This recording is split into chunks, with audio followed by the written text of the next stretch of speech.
Okay, so welcome to the lesson. This lesson is on lifting a canoe and getting it on top of your shoulders so that you can carry it. Okay, we're going to demonstrate three lift and sort of carry techniques. The first one is the double, two people lifting and two people carrying. The second two are more for solo. One is an assisted solo lift and the other is a solo lift and carry. So I'm going to set my camera down. I'm going to bring in my son Craig to help me, and we're going to do the double lift and we'll show you this. All right, so right here. All right, so it's really important that you can look here and see that this is the bow seat, that's the stern seat. Craig's in the back, I'm in the front, okay? What we're gonna do is we're gonna carry the canoe such that our heads go in front of our seats, okay? And in order to do that, I need to have my shoulder that is going to be on this side reaching over the canoe. I can't have the wrong arm over the shoulder. It'll cause all kinds of problems. So when we get to the canoe, we each reach down onto the gunnels and we together, 1, 2, 3, lift and bring it right up. And we set the canoe. I'm going to set the canoe right here onto my shoulders. We'll do a little quick walk. I find this very awkward. It's like pulling and pushing on each other a little. Okay, so you'll see here, hopefully you can see here, that the canoe is on my shoulders and my hands are holding it on the gunnels. I'm going to bring it back around and we're going to lift it down, okay? So on 3, Craig, up, and then back down to the side. We can gently set it down, okay? It's my least favorite way to carry a canoe. I don't believe canoes should be carried that way, but lots of people do this. My preference is that a person carries a canoe by themselves. New canoes these days weigh much less, and there's no reason for this not to happen, that everybody can carry a canoe all by themselves. Another way to do this, though, solo, is that it can be hard for one person to get the canoe up and carry it all by themselves, so their partner can assist them. And so I'm going to do the exact same technique I just did. Craig's not going to touch the stern end. I'm going to be on the bow end, reach over, and I'm going to lift the canoe like this, and I create a assisted lift or a TP, and he's able to walk in and grab the canoe, okay? He's now able to get his hands in the proper position, which are quite a ways forward. Here's the shoulder, the yoke is here, his hands are all the way up here. He can use that to balance the canoe. We often bring our paddles in here. You'll see that in a later video as I show you how we set up the canoe for portaging. And he's now able to do the portage. He can walk where he wants, goes whatever way he wants. It's actually more comfortable. You're not pushing and pulling with each other when one's in the front and one's in the back. It is obviously a little heavier, but these canoes are light enough, it doesn't matter. You get to the other end, lots of times this happens. Kids are tired, they're exhausted. These are very expensive canoes, thousands of dollars in canoes. We don't want you to drop them, so one person will assist in the takedown. Once again, I walk in, Craig can now step out, and I can roll the canoe over in a very safe and easy manner.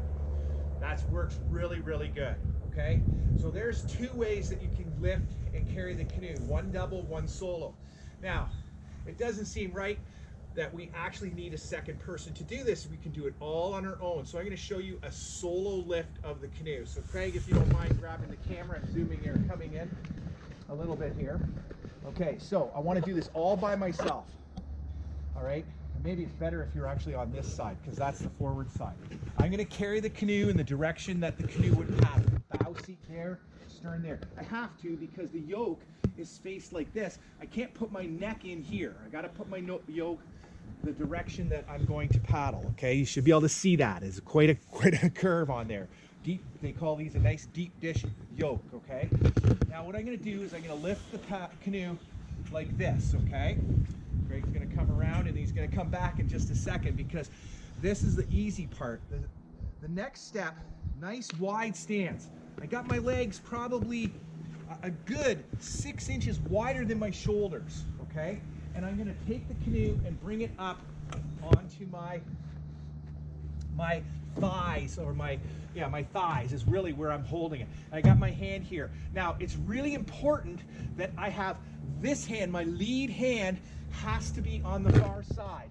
This hand, in this case, that's my left hand, because that's the direction I'm going to go. My other hand, my rear hand, is going to go between my legs, right between my legs. I'm tapping the bottom of the canoe, okay? That is the position I need, okay? I expect you to do this a little quicker. I'm holding this position for quite a while. It's pretty easy for me to do here. And now the big move is, all I'm going to do is I'm going to go like this with this arm. I'm going to lift it up to that height. I'm going to turn and face that way, and I'm going to pull this over top of my head. Make it like a hat. And that motion has to be reasonably quick. Not really fast, but here I am. Now I can get my hands on my gunnels where I want them. I can go for my walk. I can do my portage, and I get back and I'm at the other end. And I'm going to be honest, if I can walk in the water and put my canoe down right in the water, every time I do it. I don't want to put it down on land if I don't have to. It's just one more time I got to move it. So I'll carry it right into the water. Now that means you got to have the proper footwear that can handle getting wet. And now I'm going to take this down, and watch how I do this. It's exactly the opposite of what I did before. Now, I can take it down on this side, or I can take it down on this side. It doesn't matter. Whichever side I choose to take it down, that's the side I put my arm up on. So I'm going to put my arm up here. See, it's right there. Look at where it is with respect to the yoke. Right at the yoke. I don't get it out in front of the yoke. Right at the yoke. It's kind of an awkward feeling. I got to get it there. Then I take my other hand and I put it right at the yoke. Now I'm going to push up with this hand and turn and face the other way. So watch what I do. I push up and turn and face. And right there, I bring the canoe right back to where that position, right on my thighs. Then I just gently roll the canoe back down. Okay? This is a, I don't know, 50-pound canoe, and I can handle it quite easily, really simply. I'm going to go over there and I'm going to do one more quick demo, same thing with a 80-pound canoe. And I'll show you that it can be done just as easily with this canoe. Okay? So here I am, drag it over. Once again, I recognize the dish is this way, that canoe has to be carried that way. I can't carry it this way, I gotta carry it that way. So roll it up, get my hand, forehand that way, other hand underneath, boom, it's over my back. Definitely heavier.